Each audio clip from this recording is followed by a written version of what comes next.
I still remember the first day Mama Tonreo came to Itoro. It was early morning, and the sun had just started rising when she arrived in an old kiki loaded with buckets and coolers. Nobody knew her, but in our village, we welcome strangers. She was calm-looking, wore a faded wrapper and an oversized t-shirt. Her voice was soft like someone who didn't like trouble.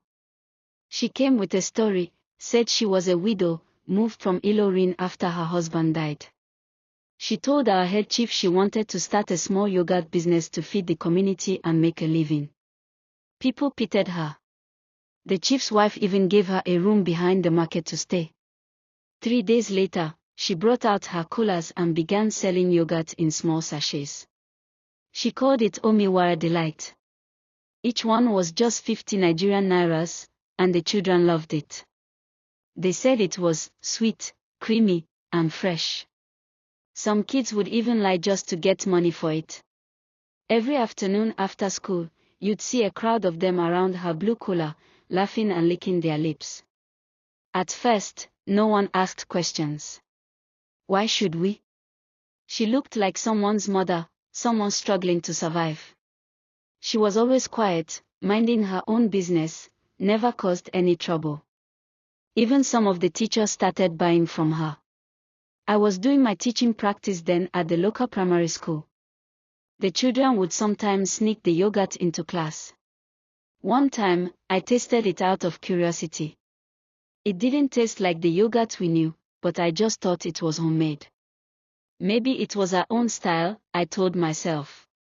The only thing that seemed odd was that she never allowed anyone near her house behind the market. She kept her door locked, even when she went out. A few people whispered that she was hiding something, but nobody dared ask. After all, she was peaceful and kind, or so we thought. That was until Ibuka fell sick and vomited something none of us could explain. That was the beginning of the truth. And once the truth came out, we all wished we had asked questions earlier. About a month after Mama Tonreo started selling her yogurt, we began to notice something strange. Children were getting sick, not all at once, but slowly.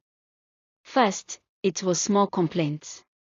Headaches, stomach pain, rashes around the lips. We didn't connect it to the yogurt at the time. After all, this is Nigeria. When a child falls sick, people blame it on the sun or dirty water. But then, it became too common to ignore. A girl named Jumok fainted during assembly. Another boy, Bello, was rushed to the clinic after vomiting in class. Some children stopped eating their food, only crying for yogurt. Parents complained that their kids were losing appetite and having constant diarrhea. Yet still, many of them kept buying the sachets. Mama Tonreo said nothing. She acted like she didn't even hear the complaints. She just kept sitting by her cooler every afternoon, smiling gently and selling her yogurt as usual. When anyone asked her what she used to make it, she'd say, fresh milk and honey. She never allowed anyone watch her mix it. Even the chief's wife, who had helped her when she arrived, started to ask questions, but Mama Tonreo just smiled and said, it's a family recipe. I remember one particular day. A little boy, Top, came to class with yogurt stains on his shirt. His mouth had red sores all over, and he couldn't sit still because of stomach pain. His mother came that afternoon, crying and shouting. What are you people feeding our children? She screamed. Our head teacher tried to calm her. Maybe it's not the yogurt, he said. Maybe it's malaria. Everyone wanted to believe that. Believing the truth would mean we failed to protect our own children. But the day everything changed was when 6-year-old Ibuka vomited in front of my classroom. The smell was so strange, not like normal vomit. It was sour, thick, and had a strong scent that reminded me of body sweat and something else I couldn't place. The cleaner refused to go near it. Some students even covered their noses and ran out. His mother rushed him to the health center that same day. She carried the leftover yogurt sachet with her. That single action opened the door to something darker than we ever imagined. Ibuka's mother, Auntie Neka, didn't just stop at the clinic. She was the kind of woman who didn't take nonsense. After the nurse at the health center gave Ibuka some medicine, Auntie Neka told her she wasn't leaving without answers. She handed the nurse the half-empty sachet of yogurt and said, "Please test it. My son drank this and almost passed out." The nurse, Nurse Titi, was shocked by the smell too. She opened the sachet, sniffed it, and her face changed. "This is not yogurt," she muttered. She kept it in a plastic bag and told Auntie Neka she would send it to a lab in Ibadan. Just to be sure. By the next afternoon, whispers had started. Some parents stopped their children from buying anything from Mometonreal. Others said it was a lie and called it jealousy. The village was divided. But Mometonreal remained calm, like nothing was happening. She even reduced the price of her sachets to 30 Nigerian nairas to attract more buyers. 2 days later, Nurse Titi called a meeting at the community hall. Only a few parents showed up at first. Then more people joined when they heard her voice shaking as she spoke. "The test results came back," she said. "There was no cow milk in that sachet. What we found was human breast milk. Nothing added, just stored and repackaged." The hall went quiet. At first, no one believed it. A woman stood up and shouted, "That's not possible. Why would someone do that? For what gain?" But Nurse Titi held up the printed report. It had the lab stamp and signature. "This is real," she said. "We've all been drinking human milk, adults, children, even the teachers." I felt like vomiting. I remembered how I drank 2 sachets that week. The taste suddenly made sense. It wasn't yogurt. It was something my body shouldn't have swallowed. People began shouting. One man said, "She has used jazz on us." Another mother cried, saying her daughter hadn't stopped itching since she started drinking the yogurt. Someone ran straight from the hall to Mama Tonreo's house behind the market. But when they got there, the door was wide open. She was gone. No note. No explanation. Just her torn wrapper on the floor and the blue collar missing. When we got to Mama Tonreo's house behind the market, it was too late. The small wooden door was open, swinging slowly in the wind. The room was empty. Her blue collar was gone. The mat she used to sleep on had been folded and taken. Only a torn wrapper was left on the floor near the corner, the same wrapper she often tied around her chest while selling yogurt. Her bucket, spoon, and the small weighing scale she used to measure sachets were missing. "She's run away," someone said. She knew this day would come. A group of young men searched the nearby bush paths, the bus stop, and even asked at the motor park. But no one had seen her. Some people swore she didn't pass the main road, which made things even more strange. It was like she disappeared into thin air. That night, the whole village was restless. Mothers locked their doors early. Fathers stayed awake with torches and cutlasses. Even the chief's palace had extra guards at the gate.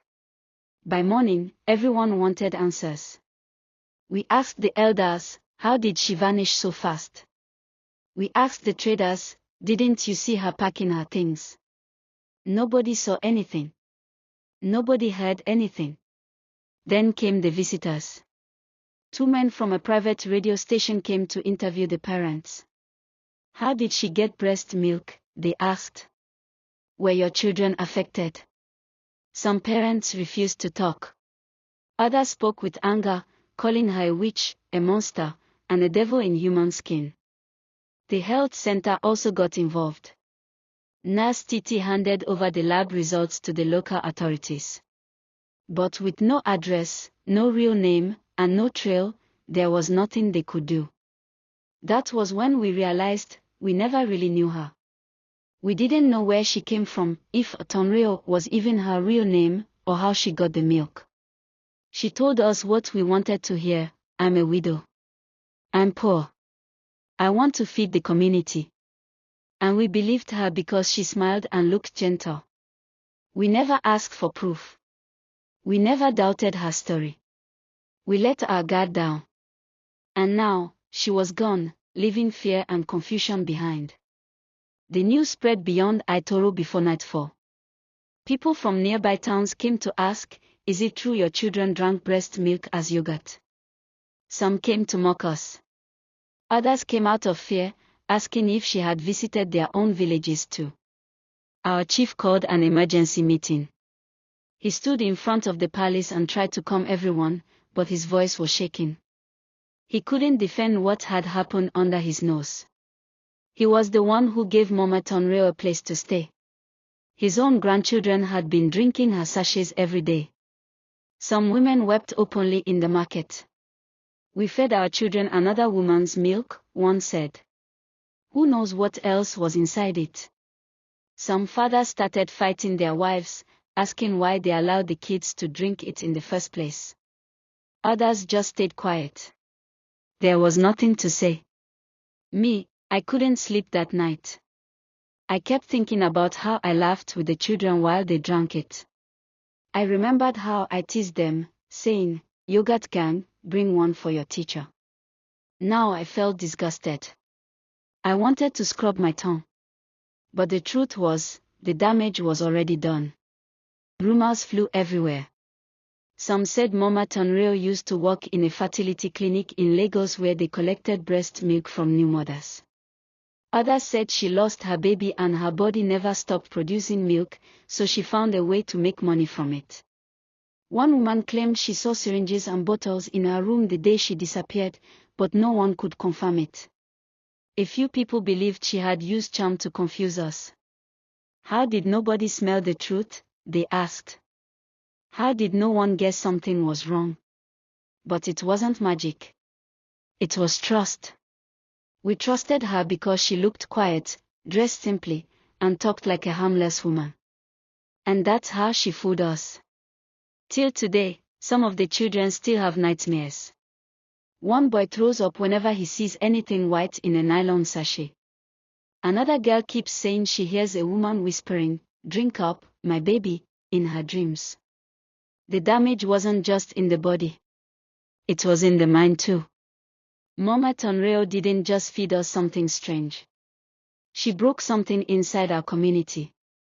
After Mama Tonreo vanished, Aitoro was never the same again.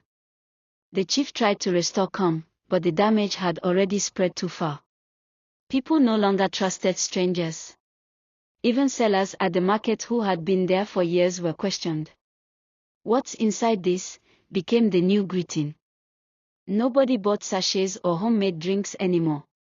Even children stopped eating anything they didn't bring from home. Parents held long family meetings. Some took their kids to the clinic for blood tests and checkups. A few even tried to travel to Ibadan to report the matter officially, but without a full name or any trace of where she came from, the case couldn't go anywhere. As for the children, many of them carried the trauma in ways we didn't expect. One boy refused to speak for 3 weeks. Another girl would scream whenever she saw someone tying a wrapper like Mama Tonreo. Some kids became angry and stubborn. They didn't know how to explain what they were feeling. They just knew something bad had happened to them, and that the adults didn't stop it. Some teachers quietly left their posts. I stayed, but I couldn't teach like before. Every time I stood in front of the class, I kept remembering how I laughed with them while they drank it. How I even encouraged some of them to try it. I felt ashamed. The village held a small cleansing prayer ceremony. The pastors came. The imam also prayed. But none of that erased the truth, that someone fed us something deeply personal, something sacred, something meant only for babies and mothers. And we didn't know. We didn't see. We didn't ask. Even now, when I pass by the back of the market where her room used to be, I still feel uneasy. It's just an empty space with weeds growing there now. But to us, it's where trust died. Some say she will return one day.